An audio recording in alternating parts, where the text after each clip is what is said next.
Last week, we conjured up the spooky bat block and some star blocks. Today, we're gonna meet an old friend and we're gonna make a kitty cat.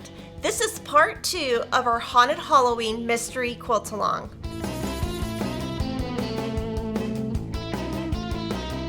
So go to Fat Quarter Shop today and download part 2 of Haunted Halloween. This one is only 3 pages. If you're just joining us, you can find all of the free patterns at Fat Quarter Shop to catch up.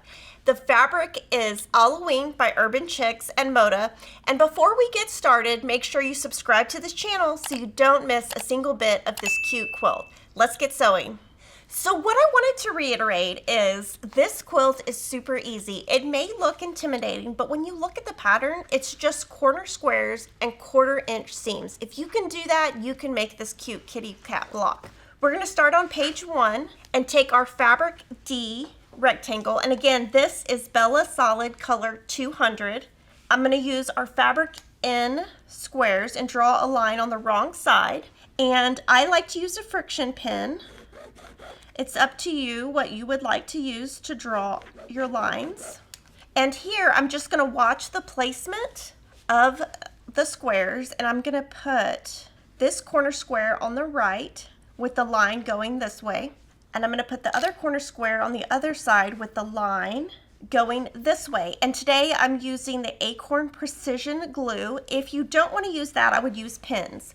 And on this quilt, because my background is so white, I am using Aurifil Color 2000 so it blends in.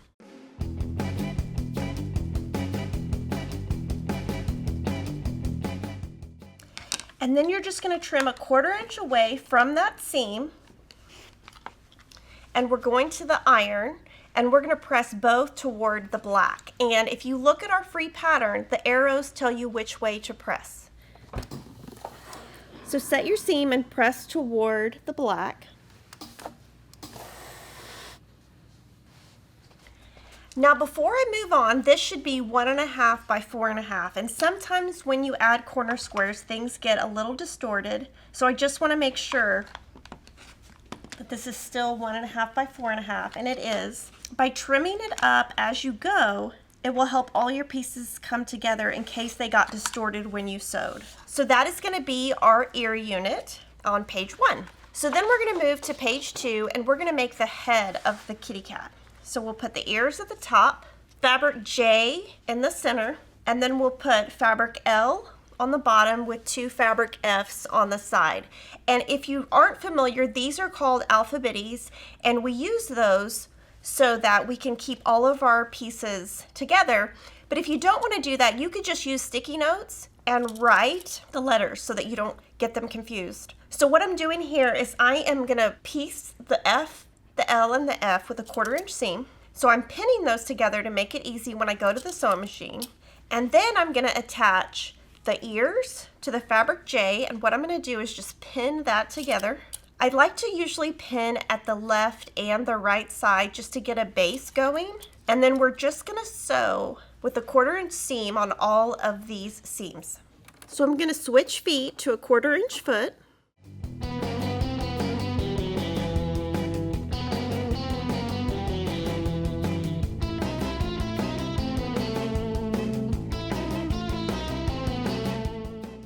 So now I'm going to press these toward the fabric L rectangle, so toward the black. And again, just follow the arrows in the pattern and all your seams will nest. And then we're going to press this one to the fabric J rectangle. And then I'm going to attach these together. So I will just put this right side together, and again, pin at each end, at least once in the center, and sew with a 1/4 inch seam.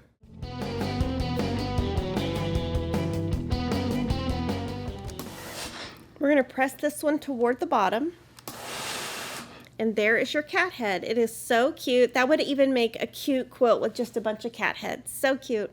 Okay, so we have our cat head unit. I'm going to put that up here out of the way. And when I look at on page 2, step 2 and step 4, we've got a top body and a bottom body. And they're basically assembled the same way. We've got a fabric I and a fabric H, and you need to lay those this direction and not this direction. So that would be horizontally. And both of them have fabric G squares on the corners of the top left and top right. And since it's a Bella solid, there's not a right or wrong side to the solid, so you can just draw on any side you want. And this is kind of easy to visualize because you can kind of see the kitty cat forming. And so you want to place those there. You can either pin or use glue. I'm going to use glue today. This quilt has lots of tiny pieces, and when I have a quilt with a lot of tiny pieces, I will tend to use glue instead of pins. I feel like it's a tiny bit more accurate and it saves just a little bit of time. And this is really easy. This is just a corner square. So the key to corner squares is to making sure they're on there accurately, and you just sew directly on the line.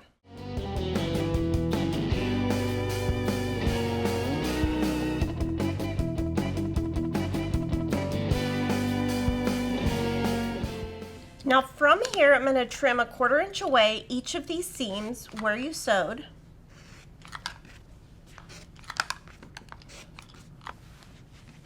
I'm going to set your seam. On the top body unit, you're going to press toward the white, and on the bottom body unit, you're going to press toward the black.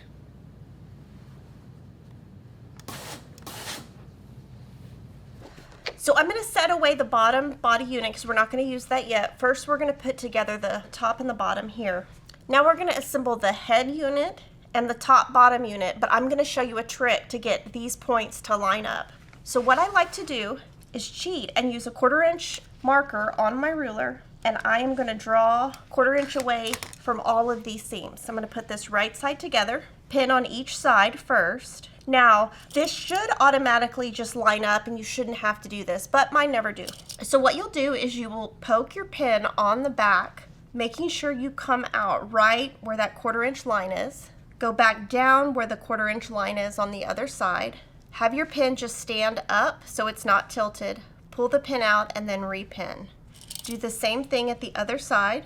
You're basically lining up the 1/4 inch sections. When I sew this, hopefully those seams match up. I'm going to switch back to a 1/4 inch foot.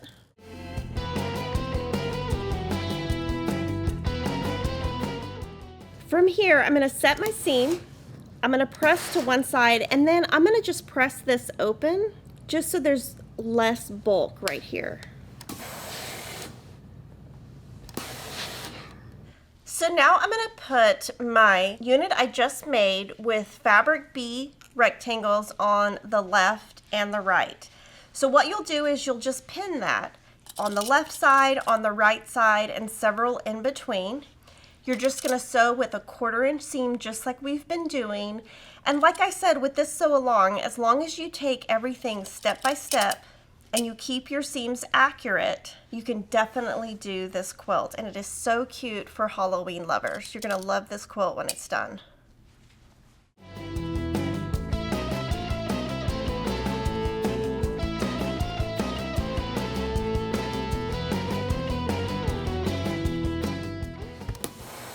You're going to set your seam, press to one side. And one thing I wanted to show you here is when we pressed, there's a little bit of black right here showing. If you don't want that to show through on your quilt, I would just trim any kind of black that you're seeing now so it doesn't show through to the front of your quilt. So that is the top of our kitty cat. Now we're going to work on the bottom. We've already made the bottom body unit right here, and we're going to attach that. Now to do that, we're going to use that same trick, marking the 1/4 inches. And I call it poke a pin just because I'm kind of poking through to the seams, but I have found that this works really well. And so you can see this block is moving right along. It's really not taking too long at all.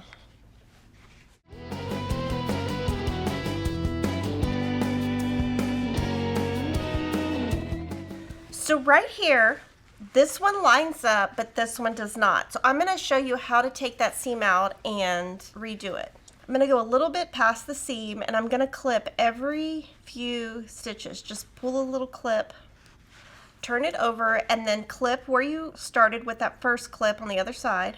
And then if you pull in the middle That should come right out. And then you pick your little seams out. You got to get all this little thread out. And then I'm just going to pin it one more time and try again. So also from this end, and I'll go back and I'll just cover my previous stitches, just a couple of stitches past.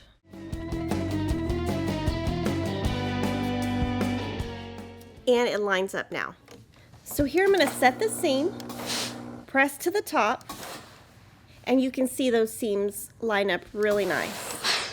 So now I'm going to move on to the bottom of page 2, and it says to take a fabric E rectangle, fabric M squares, and put these right sides together and sew a 1/4 inch. So I'm going to do that real quick. We're going to make 2 of those. These are going to start forming the tail that we're going to be making. And then we're going to also form 2 fabric C's with the fabric K in the center. So what I'm going to do here is sew 1 seam, and then I'll come back and add the other. Now on both of these steps we're pressing toward the black. So I'm going to sew all of these with a 1/4 inch seam.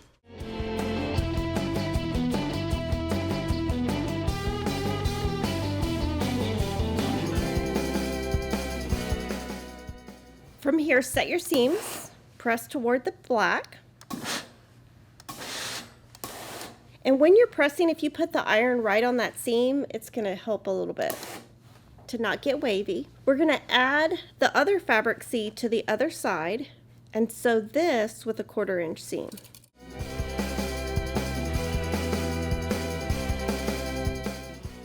Set your seam, press to one side. So all we have left is our fabric A square, and we're on page 3. So we're going to put our fabric A rectangle, sorry about that, tail with the black on the right. So I have this lined up, and you can see his tail curves. Actually, it's going to go this way. So what I'm going to do is I'm going to pin these 2 together and these 2 together, and your seams will nest because we press toward the black on each. So you can feel that nest. It should lock together.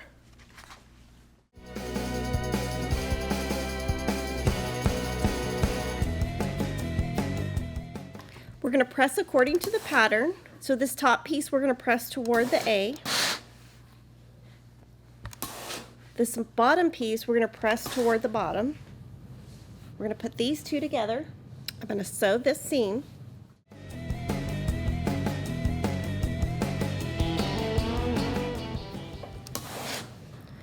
Press this towards the 3 rectangles, and then on the back you can see a little bit of the black coming off.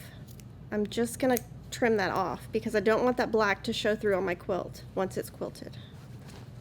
And then I don't want this on my ironing table either, so I'm going to fluff that off to get all the black off. And then we're going to pin this together. Now when you're looking at this, no seams line up. So what I'll do is just put that right side together, pin the left and the right like I always do, and then just pin throughout.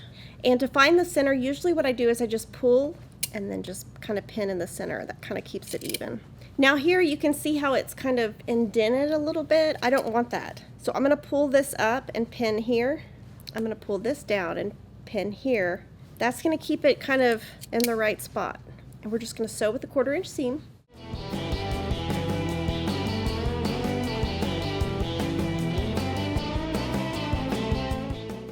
And then our instructions say to press toward the tail.